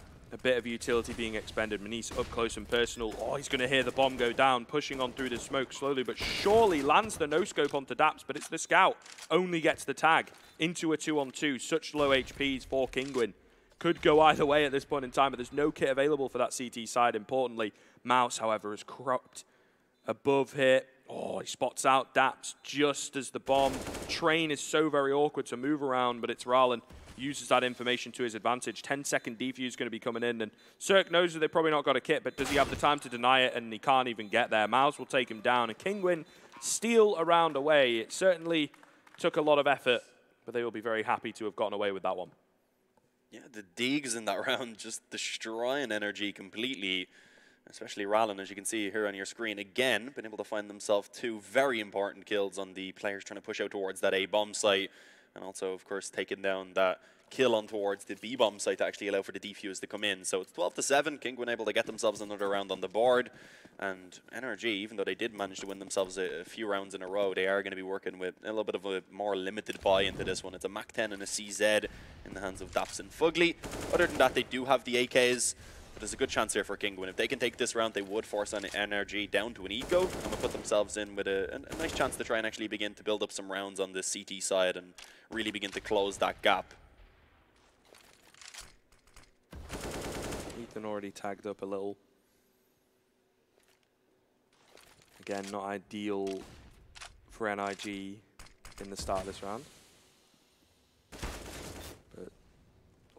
It's Taz that is the main linchpin here for the CT side. Immediately strikes. Fugly not ready for the return either. Quick 2K coming in on that flank from the in-game leader, of course, and that makes things so very easy. Rallen caught reloading, gets a couple of shots off, but not really able to land anything. And now this wrap in towards B through back Ivy is definitely possible. It all depends on who gets here first. They're not going to go for the heavy peek, but Daps just shows himself slightly. Manise able to get the tag. A 4-on-3 that once again is looking difficult for NRG. Cirque on the rifle not feeling quite as confident. Does manage to clap Manise though. It's all going to be onto Reitz in a little bit of an awkward angle. Just the crack angle's being held, not quite ready for it. Cirque in with another, looking fresh on the rifle, it would appear. But into a 2-on-2 as Mouse takes down Breezy. Cirque holding the connector, gets himself a third, looking for this 4K. Clean as you like so far from the Bulgarian mastermind. It's all onto Taz. He has no idea where they are. They very quickly move back towards A. The bomb plant going to come easy here. No kit available for him. There is a smoke. He has the chance to catch off Cirque, to be fair, who is not quite savvy to the fact that he is creeping in behind him, but maybe now. Kit going to be retrieved. This fight against Cirque is so important. Daps is so very low. Taz gets his hands onto that kit. Plenty of time to work with, but is not prepared for the angle at all. And Cirque in with a nice 4K to pull that round from ultimately the depths of defeat. NRG get a 13th, and now they are firmly back into the swing of things. Yeah, what a round by Cirque. Somehow been able to pull that back there. We said he struggled with that first kill on the rifle towards Manise specifically, and then he instantly just steps it up when it's needed. You can see he just completely opens up the B bomb site, shuts down Taz there on the rotation, and then confirms the 13th round for NRG. Kinguin, their economy has been completely destroyed. Being on that CT side, it's a little bit more expensive to actually get those buys out. They're able to get an AWP and an M4 alongside some pistols. But if they lose this round, they'll likely have to give up map point. But look at this from Manise. Aggressive straight up that B ramp. Takes down both Ethan and Breezy. Sadly, only retrieves a Mach 10, but with a 2-man advantage, Kinguin, they can't really complain and be complaining about that one, rather. Great deal of coordination from them early on, as it was a fantastic flash, to be fair. Once again, NRG on the back foot in this round, trying to recover it. They managed to do it in the previous. They've done it a fair few times this game. As Kinguin get off to some good starts, it's just a question of consistency or perhaps complacency within the context of a single round. Manice here getting aggressive. Doesn't necessarily have to do that. Just play passively on the site. You've pulled off your initial play to get an advantage. Just take what you got and be happy. But he tries to get a few more, looking for some more stats or maybe to pad the highlight reel or something. And NRG are given a chance to bring things back slightly into contention. Still obviously in favor of Kinguin, but it could argue, you know, that first player to go down is the one that could have changed the round if he'd have just sat passively on the site. This is a bit of an interesting setup as well. Taz going to get naded down quite heavily in Pop Dog. Does manage to pick up the first and the second. That is such a mess from NRG. 3 players down Pop Dog all at once is a little bit risky, and they get caught on the stairs, on the ladder rather, and of course the final kill goes the way of Kinguin. So for a second there, it looked a little bit dicey from Kinguin, but then NRG with a huge, huge blunder in at Pop Dog, to be honest. Yeah, another reset comes in, back and forth over these past few rounds, and now it's likely going to be NRG to have to come to a decision about whether they want to force into this one or if they're happy enough to just go ahead and take the eco. And it seems like it is the latter decision. Going to just stick onto the majority Glocks, at least one upgraded P250 alongside a flash in the hands of Dabs. And Train is one of those maps where on these ecos it's a little bit easier to find the bomb plant than say on a map such as Overpass, for example, where you have to work through so much ground to try and actually get onto a bomb site. On this one, you can just go ahead and group up, pile out onto this B bomb site exactly as they are, and they might actually find some damage. Dink's at least been brought in, the bomb now being planted. It's all onto Fugly in the 1-on-3. He shouldn't be able to win it, although he is continuing to make it a little bit more costly. In the end, it's only 2 players who survive for Kinguin, and with a total of $500 investment coming in from NRG, they'll be pretty happy with that. For sure, and getting the bomb down, again, it's a late investments that really do count. The extra money can really help them out, and the extra economic damage to keep that Kinguin economy modest on the CT side of things, again, can really be the difference maker. NRG still got a fairly comfortable cushion of rounds, so the Poles need to be careful. Double up setup though, something we've not seen them do a great deal of. So it might be a little bit unexpected and certainly could be something that they need. Meanwhile, on the NRG side of things, there's no AWP to answer back. So this really could fly out of control for NRG if they're not careful. But it looks like a pretty fast hit, a little bit disrespectful out towards A. And it's Rallen in with 2 quick kills in just outside Ivy. Manice will get taken down, but a lot of damage has been done onto these remaining NRG players. And yet again, on the back foot, Kinguin firmly in control of this, but it is coming back into contention. It's so very messy from both of these teams. A 3-on-2 though, as Miles manages to return one back. The bomb has yet to get anywhere near that site. Ethan is in fact taking it into his own hands and also trying to get aggressive. Double peek does come in. It's only Ethan that's required though. So into a 2-on-2. Bomb plant going to come in momentarily, and Kinguin have to get this retake. Yeah, Mel's is going to be coming in from Ivy as the one that could maybe get this done, but Ethan going to spin around and quickly take his head off. A quick trade at least to be found from Reitz as he pushes out from Connector, but it is going to be the 1-on-1 now. Utility alongside a defuse kit available for Reitz, but he is making noise, and the problem is Cirque had that element of surprise. He was just hiding in towards the green train. Finds himself that kill quite easily. Again, it's back and forth as it is going to be a 14th round found for NRG. And these back and forth rounds are always going to favor the T side just because it's that little bit more expensive to get the buyout when you're on the CT side. The economy is just a little bit more fragile, and that puts Kinguin now really in a horrible position. I feel like they may just have to try and force buy into this one, and if they pick it up, then maybe they have a bit of a chance, but if they lose it, they'd be on a similar buy into what could potentially be the last round of this game. It's a difficult one, ultimately, because I think, you know, the nature of Train, the post plants are so hard to deal with sometimes on the CT side if you don't have the correct read. Oh, I didn't even see him. Cirque with a great little flick takes down Manice as he tries to get aggressive. I think he was savvy to the fact that, you know, Cirque is trying to line up the old wall bang. and does kind of catch him off guard. Obviously looking at the wrong angle, but reaction shot lands. That's a great start. Looks like match point on the cards. Ethan and Cirque going to fall, though. Ethan especially, a little bit questionable from him, to be honest. Again, Pop Dog proving a pretty large issue for NRG. They're a little bit messy over towards that part of the map. Another kill for Kinguin as well. Brings it into a 4-on-2. So back foot for NRG, but want, again, they are pulling things back into contention. Breezy, though, is quickly dealt with. Dap's the only one remaining on the MAC-10. All on his lonesome. I think he does have the element of surprise, like you say. They don't know that he's there. Obviously, Reet's pushing in to look towards Ivy as though that's where he's going to come from. So he could certainly catch someone off guard, but doesn't have the bomb. He's got a MAC-10, for God's sake. Don't think it's really going to be doable at this point in time, but certainly all this control he's been given, all this information that he's gathering, could pull it back into his favor. But he's going to have to run at some point, right? The bomb is so far away, and I think it definitely will give his position away, unless he's in the mindset of, I'm going to have to save this one, might as well just not make any sound at all. I think at this point as well, with only 15 seconds remaining, he's just going to be saving. Or not. Perhaps better to die in that situation, I guess, on that T side, of course, maybe for some of the newer viewers. If you survive in a round as a T side player, then at the end of the round, you get no money at all. So it's kind of a toss-up of, is the MAC-10, which only costs $1,000, is it worth saving?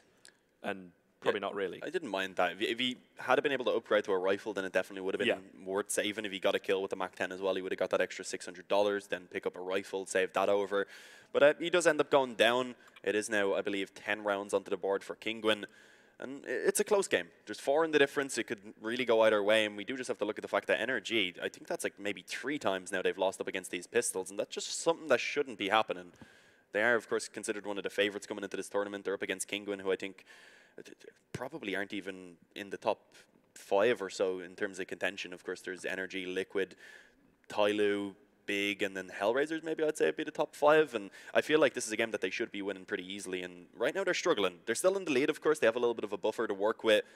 But every time it seems to come down to a position where it looks like they're finally about to completely break the economy of Kinguin, they end up falling to the pistols. Yeah, it is a little bit difficult. That first half, obviously, worth its weight in gold right now. But another weak buy for NRG. Not really ideal, only the 1 rifle, or automatic rifle, I suppose. Reet's holding up close and personal, though. Does definitely need to get this kill and just back away, to be honest. It's a little bit dangerous for him, giving any kind of control over towards NRG. There's so many players as well close to this B site. Could very quickly and suddenly burst things out.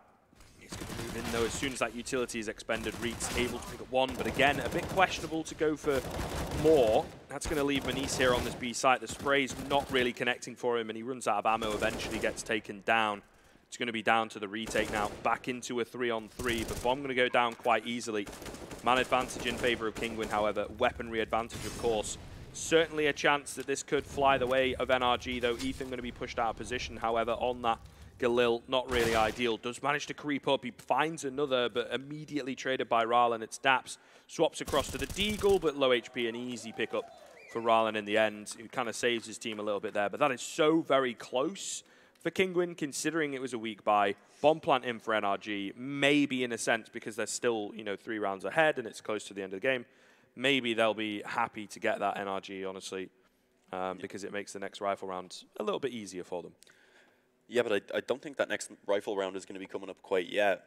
The bomb plant does at least come in, so they get themselves the extra $800, of course, but with only, I believe it was 1,900 loss bonus coming in this round, they are going to be a little bit limited. Some pistols coming out, Kevlar onto Daps, and Nade being bought up onto Ethan as well, alongside some Deegs. And there is a chance for NRG. If they can just continue to make this costly, they've, of course, as you said, kept the economy for Kinguin in a pretty poor position, where if they do win 1 round again, they'd be forced back to the pistols. But I feel like they actually have easier times when they're up against the rifles, just from what we've seen so far in this game. But anyway, Kinguin should be finding themselves a 12th round pretty easily. And it's just about how cleanly can they actually do so. Yes. Things are starting to look a little bit scary for NRG, though, if, especially this next rifle round doesn't go their way. Kinguin's momentum and confidence going to be at an all-time high at this point in time. And he's kind of missing that one, maybe holding the angle a bit too tightly. But Rallen able to take down Daps should be easy enough for the Polish side. So we say. Not always the case, of course. Never write off these pistols completely. But yeah, Kinguin been having ultimately some really good retakes. NRG, it seems the way that the round goes is they start off well on the Polish side of things. Oh my god, sir, that is so awkward.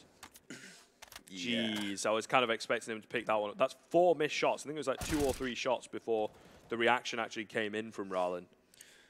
It's a bit of a difference from what we've seen on the opening pistol round. His name been a lot crispier back then, but yeah, it doesn't seem like really anything's going to be found in this round unless Taz just kind of B-hop straight into the crosshair of Breezy and actually gifts the bomb plant away. That's a strange one. That's going to buff up the buy for NRG a little bit more in this next round, rather. Does have a bit of a chance to do a bit more economic damage as well. Oh, but missing that initial shot, especially against the AWP, is never good. Mini's able to take him down quite cleanly. But still, like you say, the 1 kill is not the end of the world. It's more the bomb plant that's the issue there. NRG going to be fairly comfortable, and that actually does make quite a heavy difference. They're able to get out a lot more utility and possibly even an AWP if they so choose.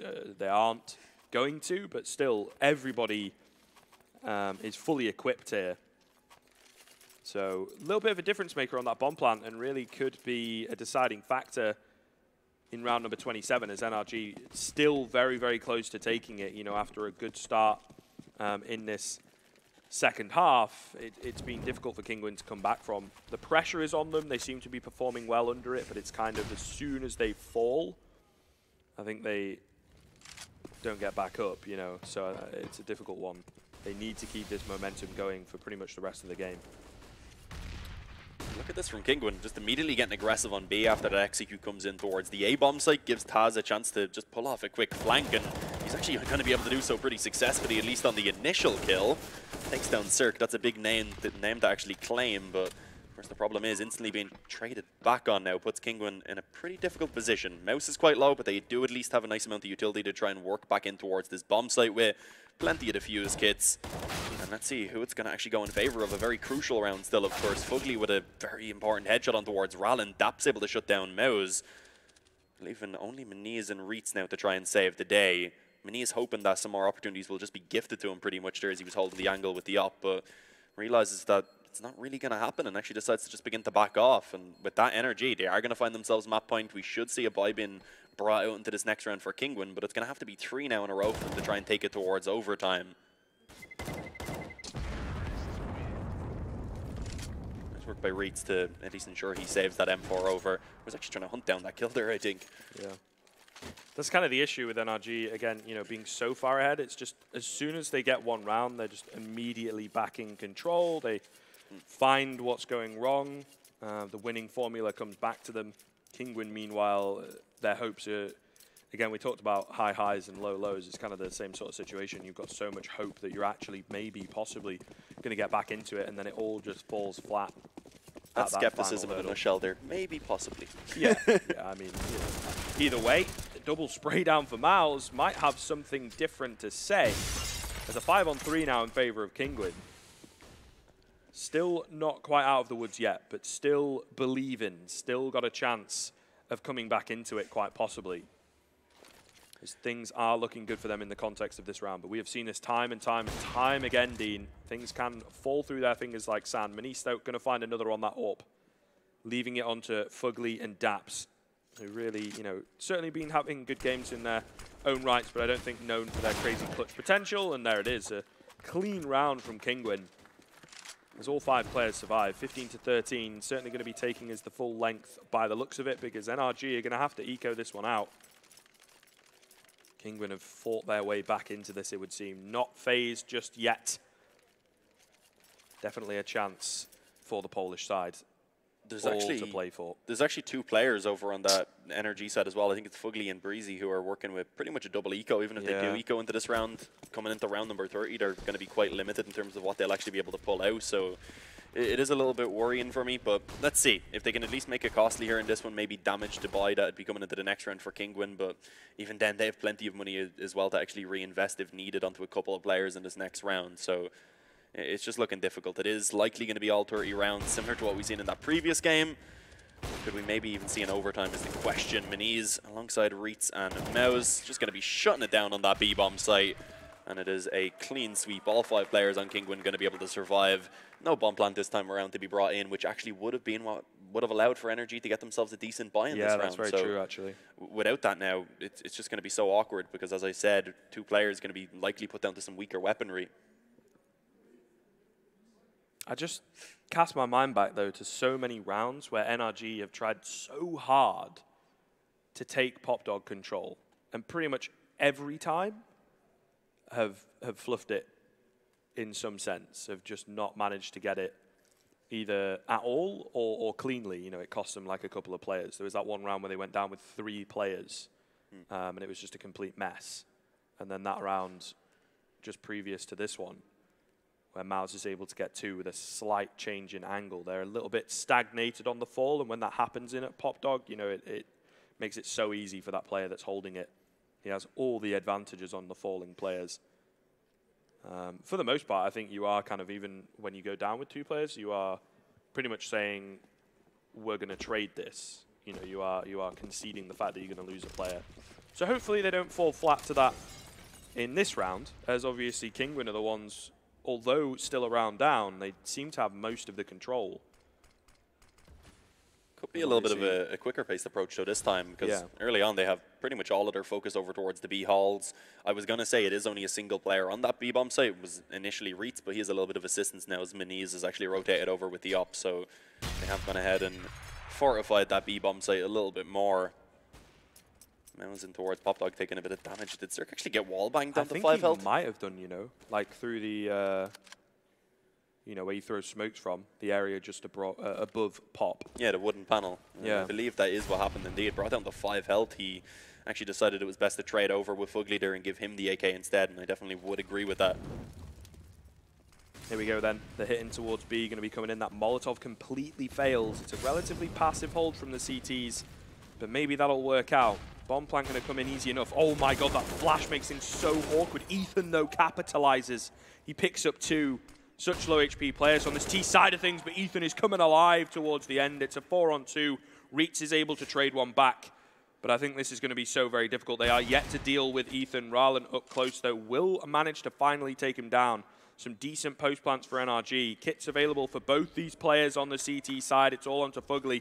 There's no smoke available for the bomb. He peeks early, but he gets taken down by Reitz, and Kinguin will secure the 15th round. It looked good for a second there for NRG, but at the very last second, it all falls apart, and an overtime coming in. This is definitely not what we expected. Kinguin in with such a sick comeback. Looking so, so good on that CT tide of terrain. Yeah, we didn't expect this, other than maybe Banks, of course, who made the prediction that he thought Kinguin would win. But as we started off, of course, NRG having that 7-0 lead initially, it looked like they were probably just going to run away with it. But Kinguin somehow bring it back. And even with this play from Ethan here, been able to pick up those 3 kills, gets himself the first 2, kind of gifted the third one as the push comes through the smoke without any sort of backup following it. So, yeah, overtime. We've had 2 very close games to start the day off with the 16-14 in the first matchup. And now Kinguin versus NRG heading into overtime here on Train. Insanity so far, especially in this one. We kind of all said the first game, yeah, could quite easily go Tyler's way. They definitely have a chance. No one is fully writing them off, but for the most part, and I think, you know, everybody watching at home and in the arena would probably have agreed with us saying that this should be NRG's game.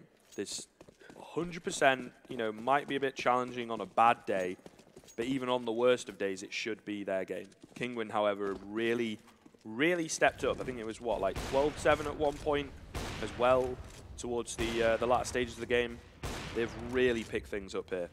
But it does depend. If NRG can get a couple rounds on this T side, it is certainly possible, because Kinguin's T side was very weak indeed. Oh, great flash comes in as well. Manice in on the bomb train, able to trade things back, but still not looking too great. Misses the no-scope. A lot of control gained by this T-side. Fugly taking an advanced position. Reitz not expecting it at all. Trade after trade after trade. It's Taz in there. A thorn in the side, bringing it eventually down to a one-on-one.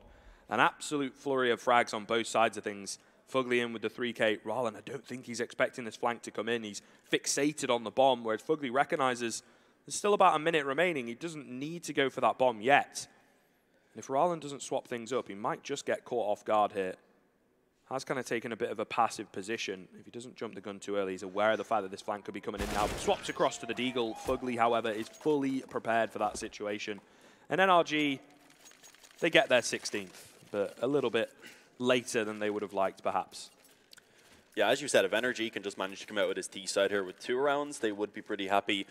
It was overall, they had a pretty solid CT performance. Of course, towards the end, they began to slip off a little bit, but the T side was where they did struggle, I would say, a little bit more, with it being just so back and forth as well. So coming into this one, Kinguin, they are able to buy again quite easily. They'll have enough money to buy into the round that follows, even if they do lose this one.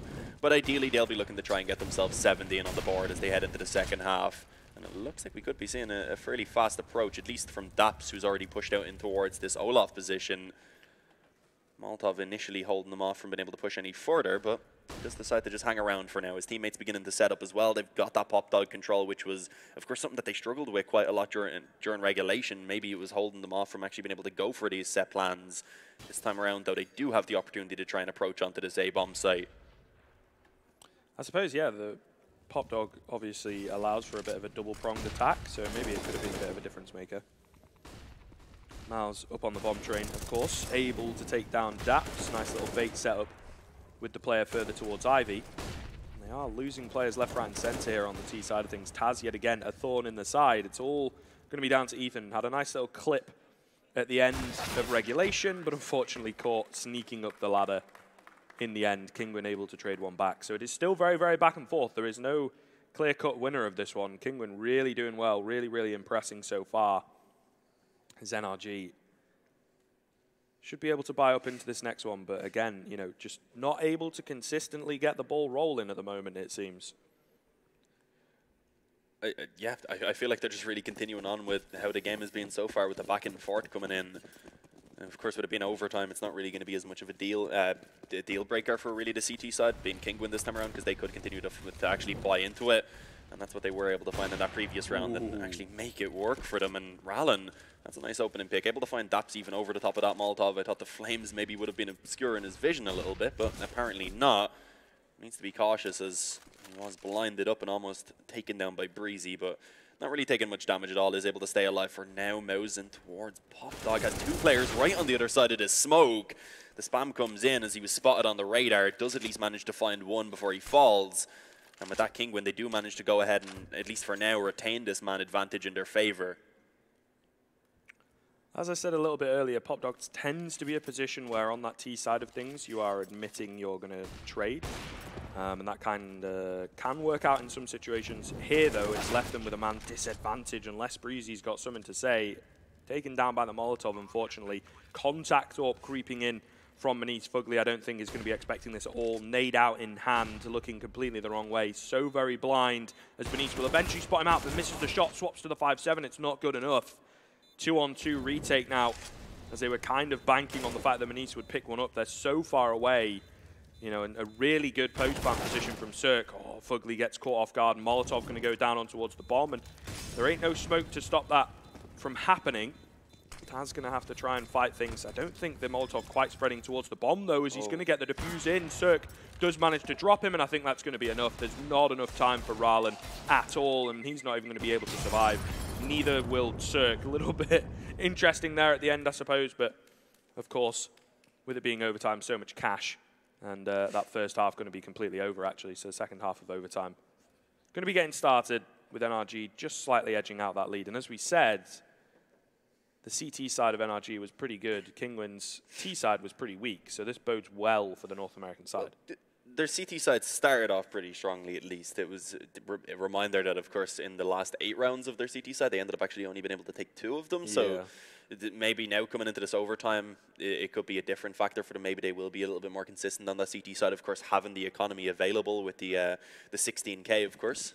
So they will be able to at least buy everything they want into this one. And this time around, actually going to stick to the single op. We've seen, of course, during regulation, they were loving the double op. It was Daps normally who would take that one out, and it was working fairly well for them overall, but happy enough to just keep it onto Cirque for this one. Look at this, Fugly trying to get a little bit more aggressive up towards B. Not really to push forward, but instead just for them to have a little bit more of a forward hold in general with Circuiter to try and actually support him. And surprisingly, they actually have 3 players over towards B early on, which means, of course, that Breezy's going to have a lot of pressure on his shoulders alongside Ethan. They do manage to actually find that opening kill and put a one-man advantage in favor of NRG, and they just completely forgot about Ethan. He's been making his position known with those shots raining down from before. But somehow, it wasn't called, allowed for him to actually go ahead and take a quick kill. Breezy finding one as well, dropping that bomb, and suddenly Maniz and Reitz are left to try and clutch it out and make that just Reitz. Very low health, not really much that he could get done. It's 18 now for NRG. They find themselves map point yet again. And Kinguin, we've seen them do it in regulation, of course, where they were able to pull it back 3 rounds in a row to take it into overtime. This time it's 2 that they need. So it's definitely doable, but they are going to have to face off against the Bias. That is the difference. Yeah, I'm not so sure about that one from Kinguin. It's kind of a classic, like, after a pause, go for a rush type thing. I suppose it's similar because they've not been on the T side for a while. Try and catch NRG off guard, expecting them to go for a very thought-out play. Just doesn't happen for Kinguin, though. Double AWPs on the T side. Smacks of desperation a little bit, to be honest with you, Dean. And I don't know about this from Kinguin, but we'll see. We'll see. All right, unorthodox things can often work in certain situations, but of course they need 2 rounds to take us to another overtime. So it's like this kind of play is very, very risky indeed. Dap's immediately going to be forced off with Pop Dog, though, after 1 flash. Kinguin just playing a bit of a default, trying to bait out some utility early on. Fugly going to push in towards Taz, though. I think he's definitely aware of the fact that he is around here, but pre-aims the wrong angle. Taz in that off angle catches him. So it will be the man advantage early on for Kinguin. The Polish side looking pretty good. Yeah, with the man advantage, they'll be pretty happy. There's still a decent amount of time on the clock, 50 seconds remaining. But I guess the problem is, with the bomb down towards Ivy alongside 3 other players, they're going to have to pretty much make a decision right now about what they want to do, because if they aren't going to commit to Ivy, they need to begin to move back immediately. And it looks like they probably are going to have to try and push in towards this position now. A little bit of a fake, I guess, trying to be sold towards B as Taz shows presence. The problem is he ends up actually falling to the opposite circuit. It's now a 4-on-4. Breezy's ready in towards Ivy. Although he is smoked off, he's able to just spam through and be a little bit of a nuisance. Get some damage in, allows for Ethan to set himself up, although he's quickly traded out by Reitz. A 2-on-1 now in play as it's left all into the hands of Maniz to try and save the day. The flash is perfect. And Cirque eventually just spins around to finish him off. That's one way to finish it, I suppose. Yeah, I guess. But ultimately, Kinguin's T side just letting them down pretty strongly there. It was a great comeback from them on that CT side, though. Not to take anything away from them. It was really well done, but unfortunately just not able to carry that momentum onto the T side, where it did look like they were a little bit lost, a little bit unprepared. Could have been a very different story if they started off on that CT side, maybe even a knife round in this particular game, actually carrying a fair amount of weight, but ultimately, yeah, NRG took it not quite as we expected, but they win the game. Obviously, there's a fair amount of work maybe that needs to be done for them on that T side of train. Oh yeah, for sure. I feel like Kinguin are going to be actually overall kind of happy about that performance. It wasn't too bad. Of course, NRG, as was said before multiple times, they are one of the favourites coming into this. Liquid is the clear favourite. NRG has been kind of the dark horse, and as everyone kind of predicted, they really should have been able to take that one a little bit more convincingly. But they get themselves the win in the end. I suppose that's really all that matters. We've kept some close games at least coming in to start the morning off, and yeah, it was just a solid performance overall. It's definitely worth noting that even though Rallen got off to such a poor start, I believe being 0-0-6 at one point, he did end up getting himself back up towards that scoreboard, and I believe he was sitting towards the top at the end. Yeah, for sure, and it will be interesting to see how Kinguin perform going into the kind of best-of-3 format, in all honesty. As maybe a lot of us here weren't expecting great things, but they've really proven that they do have it in the back pocket. It just took them a little bit of time to get rolling. Maybe if they can get off to a strong start, it could be good for them. But that's going to be it from us for a little while. We will, of course, be throwing to the stage with Dralon, who's got a bit of an interview for you guys. Kinguin almost made it happen, but in the end, it's NRG who pulled through in overtime. Now, chat. You guys got off to a hot start, but after a while, it became an all-out brawl. It even went to overtime. Could you just guide us through that game from your perspective? I think the CT side was fine, honestly. 9 rounds is still a lot. The T side, I think we lost control of all the force buys that they had. So I think next time we just have to approach it a bit slower and not go so fast-paced. Right, now I want to ask you a bit about your thoughts going into the game. Did you expect this to go to train? Yeah, I was pretty sure it'd go to train, especially if we lost the coin flip in the veto. Right, now before I let you go, I want to ask you a little bit about, on the broad image, you and Liquid here are representing North America, and the two of you have a bit of a unspoken rivalry about who is the best in the region. Without revealing too much, did you put in any specific preparation? We just recently played them at our last LAN, so we're just gonna have probably the same amount of preparation, maybe just like a little bit extra, depending on who they play today, but nothing really crazy special. Understood. Now, congratulations once again, but now it's time for our analysts to break down everything we've seen. Take it away, James. Thank you, Drowlon. Yes, NRG do manage to get it done, but it wasn't that easy, right, guys? It wasn't the most comfortable game to watch. And it should have been. Yeah. It really should have been, especially with the way that Cirque started that game, right? He kicked it. This is the thing I want to do. I want to either get someone to go and look at all the statistics of all of Cirque's games and see when he gets a kill or more on pistol round, if he has a good half or not, right? Because he's the type of player who sometimes he'll have like a really good game and sometimes he won't. And I remember playing with players back in the day who, when they would get good starts to games, they would like have an absolutely fantastic, like a banger of a performance, right? Yeah. I'm not saying they're dropping 30 kills, but they're being consistent, you know, with the 18, maybe the 20, you know, something along those lines within a half or within a game, or and that's what you want. So I'm curious if Cirque is similar in that way. He needs to start hot. Mental confidence boost. But I don't want to say this. I want to make sure I contextualize this because I don't want to take anything away from Kinguin. I thought they showed, you know, some decent rounds. I thought they kept it very competitive and it was a close game. But you could see NRG rushing to finish it in the last stages, right? They were doing quite a few force buy rounds when they could have taken a save. They had a very good lead, and it felt like they wanted to finish it maybe before they had a full buy. Then we get to overtime. Those rounds were still close, but it was much cleaner, right? It was a much cleaner game when we were on even pegging, when everybody had the same utility, the same weapons, the same money. They were able to close it out without too much of a sweat. Yeah, I'd agree with that. I mean, you could see NRG kind of losing the steam a little bit as they just wanted it to be over with, and eventually they got it, but it certainly took a lot longer than we expected. We said about 90% to NRG. It's still a win. A win's a win. It doesn't matter how you get the W. We were right. We were right at the end of the day. They just wanted to make us sweat a little bit, right? Sure. Yeah, they got the numbers on the board. They managed to get it done in the end. But there was multiple times, right, where Kinguin, they had that really slow start to where there was one round where, like, Breezy, 8 health, and he's getting away with 3 kills and knew exactly where he was. There was just, like, kind of that sloppy communication. Now, obviously, Taz spoke about the whole needing good team spirit and focusing on trying to get this done. Now, towards the end, they started to step it up, especially, like, Rallen came into play, right? But overall, it never really looked like NRG was going to lose that game. No, it felt very comfortable for them in a lot of stages of this game. I think how it got so close towards the end of the first half was, if you notice, it did feel like even in rounds where NRG were clear favorites, they were still getting the bomb plants. Like Kinguin was still getting the plant. You see a round like this one here where Taz, you know, he's the last alive, but he has the plant. So constantly being able to get more money in the bank account. And then eventually, when they were able to string some rounds together, you could see that it had a flow-on effect. It wasn't one round that reset. They're actually able to win. It was at 4 in a row. So that's pretty nice there from Kinguin to keep that pressure on a team like NRG in that regard.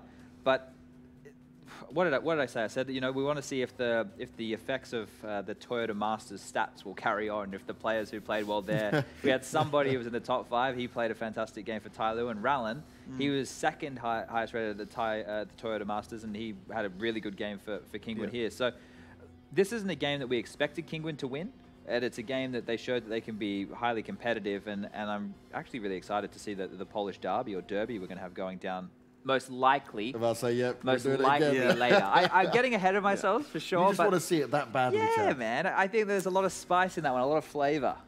There's going to be a lot of interesting storylines that could come off the back of that one. But I think ultimately for NRG, right, I think Pet summed up well there, where he was saying, okay, look, we expect to go to the train, we were prepared for it, but we were making some sloppy mistakes. And I think that's what, okay, you can afford to do that against the Kinguin.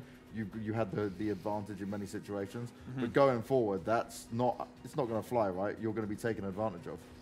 I think one thing as well that Kinguin were doing well was their force buys. They had a lot of success rates on the aggressive plays. You saw the push coming up through ramp, the close Ivy or pop dog plays as well, working out for them a lot of the time. And that play right there at the end from Ethan, just closing, well, almost what should have right? closed it out. I think Kinguin did a really good job of staying alive in that, keeping the mentality up. I mean, you think about losing that many players in a situation so crucial, 15 to 14.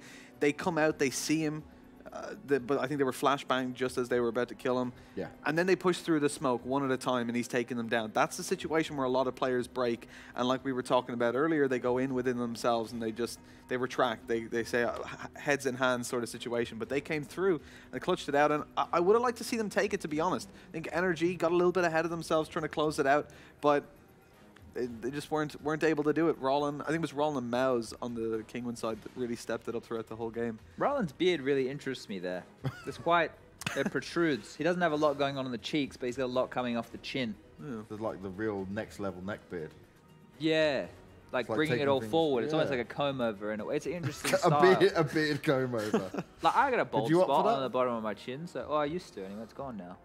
But You've outgrown it. I've outgrown it. Yeah. Look. So here we go. Cirque and Breezy. We did highlight these guys obviously as two of the best players in the server alongside Ethan. Look, I think all in all, we've had two entertaining games back to back. We were always going to tie the terms complacency to the favorites, because I think there is a stark contrast between a team like NRG and a team like Kinguin in their lifespan, in their competitiveness, in where they are in the world right now. Look at this. They dominated the opening kills. So this here tells a story, right? If the guys from Kinguin have the top 5 placings of opening kills, they were doing a really good at being proactive and initiating the duels. Yeah. It's just that's when the multi-kills that we saw in the highlights of the players like Breezy, of the players like Cirque come into play. Because sure, you get the opening, but is that opening good enough when someone's stepping up and getting a 3-piece, right? And just shutting you out of it. I think that's something as well that we highlighted towards the start of it. Cirque, on a map like Train, he's so difficult to take down. I mean, you look at NRG in general, they center themselves around that AWP, and he was able to get so many sightlines, so many opening kills with that op, and just constantly pull things back in their favor. And just like you said, you know, I think Kinguin have been coming up over the past couple of months, right? They're slowly climbing the ladder, and this result certainly helps them out.